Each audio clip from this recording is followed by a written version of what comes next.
So Anas ibn Malik, radiallahu anh, the servant of the Prophet ﷺ, he narrates a very interesting incident between him and the Prophet ﷺ. And he mentions that one day the Prophet ﷺ sent him on an errand to go and deliver something to somebody. We've heard this story many times perhaps. He's sent on the errand, and Anas says, while on my way to deliver whatever the obligation was that the Prophet ﷺ had given him, he says, I got distracted by some boys playing in the street and I decided to join them. And Anas continues, he says, after some time the Prophet ﷺ came after me and he found me playing with the boys in the street.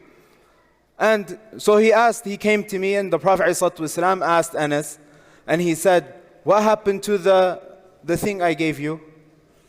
And Anas said, oh, Ya Rasulullah, I forgot. And the Prophet ﷺ took what he had given Anas to go and deliver, and he went and said, I'll take care of it, go back to what you were doing. And Anas continues and he says, the Prophet ﷺ never asked me, why did you do this, why did you do that? And that's how he ends his memory of this incident with the Prophet ﷺ. What this story does is it highlights 5 important points for youth development. So modern researchers, they try to identify what are some building blocks, what are the ingredients we need to develop a positive, awesome young person who's contributing to society. So some researchers, they developed 5. These 5 are competence, confidence, connection, character, compassion. We'll come back to it. Side point, the deen is perfect. The sunnah of the Prophet ﷺ is perfect. The only thing the research does is make it easy to apply. It analyzes and allows us to easily walk away and apply it in real life. So that's the point. It doesn't confirm the truth or the validity of the Prophet ﷺ or the sunnah. But this story has all 5 points happening, all 5 building blocks happening for Anas in this one incident. So competence, first and foremost, very easy to identify. Anas was given a task. That's it. The Prophet ﷺ knew he was able to complete the task and gave it to him. What is lost on many people that I've seen, and even including myself, is we give tasks to our children that they are unable to accomplish. Tasks need to be congruent with the age, with ability, and build over time. It's a lot of hard work. May Allah subhanahu wa ta'ala give all of us parents ease in this regard. It's a lot of hard work and it's a lot of follow-up. 6 years old, they need to vacuum a little bit. 7 years old, you can start washing dishes. So on and so forth. I'm just giving examples. 8 years old, whatever it is, right? 9 years old. And with boys and girls, it has to be different, right? We're not going to get into this today because I don't want to take too much of the time.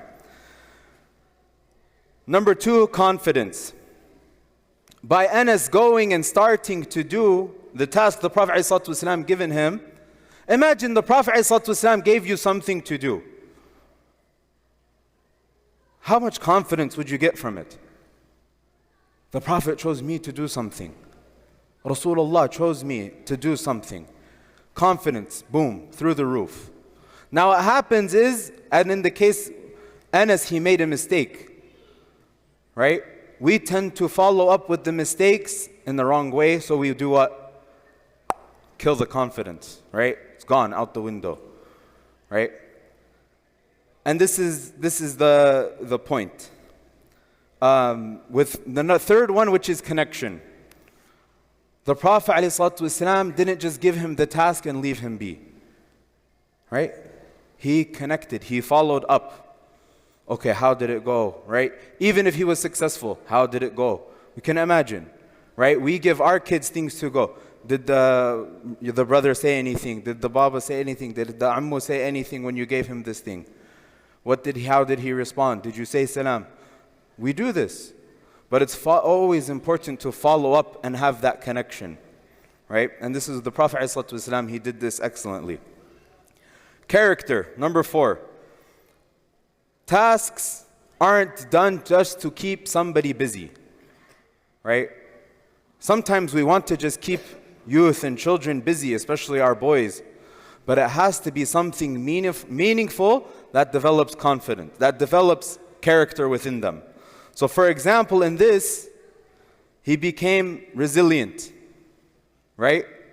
Later on in life, he realized, perhaps he realized, I'm going to not get distracted by the boys playing, right? Or I'm not going to let whatever is going on stop me from what the Prophet ﷺ stopped me to do. I don't want him to feel like I didn't complete the job or anything like this. It developed his character. And number 5, compassion. The easiest one to identify. The Prophet ﷺ did not blame Anas for being a boy. He understood he's a boy. He empathized.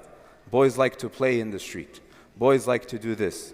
He understood who Anas was and didn't make him feel like he did something wrong for what he did. Instead, he excused him and allowed it to happen and didn't correct it and didn't blame him at all. What we tend to do is we ask questions, why did you do this and why is this happening? And I myself, I fall into this. I'm not talking up here like I'm some kind of, amazing, wonderful parent. There are people more wiser than me, inshallah, and may Allah subhanahu wa ta'ala allow me to act upon what we are learning. But blaming children for who they are, it actually disrupts everything in this system. Any good you do, any good you do on one of these 5 levels, it will go away as soon as we blame young people or children for who they are. They're children after all. And so with that, we ask Allah subhanahu wa ta'ala to grant us all goodness. Are there any questions or anything or specifics or anything? Nobody? Okay. We ask Allah subhanahu wa ta'ala bless us all, and subhanakallahumma bihamdik nashhadu an la ilaha illa anta nastaghfiruka wa natubu ilayk wa jazakumullahu khair. Assalamu alaikum wa rahmatullah. والملك على أرجائها ويحمل عرش ربك فوقهم يومئذ ثمانية يومئذ